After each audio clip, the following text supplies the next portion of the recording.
மனுஷன் பாவம் செய்த பிறகு ஏன் கர்த்தர் வந்து அவனை வந்து அழிச்சு போடல? அவருக்கு வேண்டியது எல்லாமே வந்து ஒரு மனுஷன் தான். அவருக்கு ஆதாம் தான் வேணும் அப்படின்னு இல்லை. All he needed is a human, not Adam. அப்போ அவன் பாவம் செய்த பிறகு கர்த்தரால அவனை அழிச்சிட்டு ஒரு மனுஷனை உருவாக்க முடியாதா? முடியும். ஏன்னா அவர் வந்து ரொம்ப பவர்ஃபுல். அவருக்கு வந்து ஒரு ஃபிராக்ஷன் ஆஃப் செகண்ட் தான் போதும். இப்படின்றதுக்குள்ள தான் உருவாக்குனாரு, இப்படின்றதுக்குள்ள அழிச்சு போட்டுட்டு மறுபடியும் அவரால் ஒரு புது மனுஷன் ஒரு புது மனுஷியை உருவாக்கி அவர்கள் மீது அந்த சேம் அன்பு அவரால் கொடுத்திருக்க முடியும் இல்லையா? ஆனா கடவுள் வந்து அப்படி பண்ணல. ஏன்? அவர் வந்து ரொம்ப அன்பானவர், அவர் ரொம்ப இரக்கமானவர். அதனால வந்து அவர் வந்து ஆதாமை வந்து அழிக்கல. அது ஒரு கரெக்டான பதில் தான். ஆனா நம்ம ரொம்ப பிடிச்சி ஒரு பொம்மை வாங்குறோம்னு வச்சுக்கோங்க, அது வந்து உடஞ்சு போச்சு, என்ன பண்ணுவோம்? ஒட்டுவோம் இல்லையா?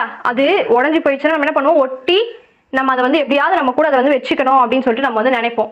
நம்ம ஃபுல் ஹார்ட்டோட அதை வாங்கியிருந்தோம் அப்படின்னா, நிஜமாலுமே அது உடஞ்சிருச்சுன்னா அதை நம்ம வந்து என்ன பண்ணுவோம்னா ஒட்டி நம்ம வந்து வச்சுப்போம். அது ஒட்டினாலுமே அது நம்ம பழைய பொம்மையா நமக்கு கிடைக்காது. அந்த விரிசல் எல்லாமே அதுல இருக்கும் இல்லையா? அதே போலதான் மனுஷன் வந்து என்ன பண்றான்? பாவத்துல விழுந்துடுறான், உடஞ்சு போயிடுறான்.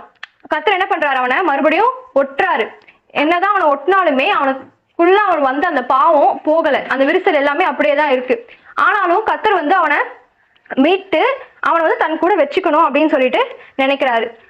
ஏன் அந்த மாதிரி நினைச்சாரு அப்படின்னாக்கா, ஆதியாகமம் 1:27-28, தேவன் தம்முடைய சாயலாக மனுஷனை சிருஷ்டித்தார், அவனை தேவ சாயலாகவே சிருஷ்டித்தார், ஆணும் பெண்ணுமாக அவர்களை சிருஷ்டித்தார். பின்பு தேவன் அவர்களை நோக்கி, நீங்கள் பலுகி பெருகி பூமியை நிரப்பி அதை கீழ்ப்படுத்தி சமுத்திரத்தின் மச்சங்களையும் ஆகாயத்து பறவைகளையும் பூமியின் மேல் நடமாடுகிற சகல ஜீவ ஜந்துக்களையும் ஆண்டு கொள்ளுங்கள் என்று சொல்லி தேவன் அவர்களை ஆசீர்வதித்தார்.